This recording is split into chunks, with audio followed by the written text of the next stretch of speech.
Even a war between India and Pakistan, two of the smallest nuclear powers, with only a few hundred weapons of about the size of the Hiroshima bomb, we might die as unintended consequences that the Indian and Pakistani generals never even gave us a thought about.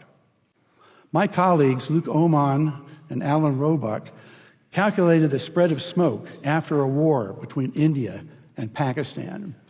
It only takes about 2 weeks for the smoke to cover the entire Earth, and it would rise to altitudes between 20 and 50 miles above the surface.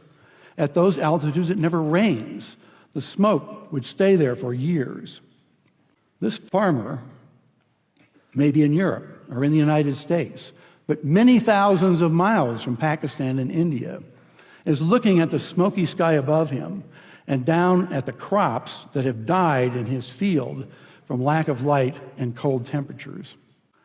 It's estimated that in a war between India and Pakistan, that we would lose 10 to 40% of the yields of corn, wheat, and rice for years afterward because of the bad weather.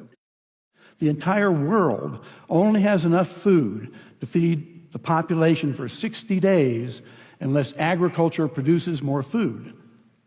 Ira Helfand, a member of the Nobel Peace Prize-winning International Physicians for the Prevention of Nuclear War, has estimated that 1 to 2 billion people would die after a war between India and Pakistan of starvation. And after a full-scale nuclear war, temperatures would plunge below ice age conditions. We would be in a nuclear winter. No crops would grow. It's estimated that 90% of the population of the planet would starve to death, and civilization would be destroyed.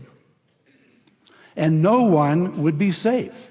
Not those in countries with no nuclear weapons, not those in countries that didn't participate in the war, and not those on the other side of the planet from where the explosions occurred. No one would be safe.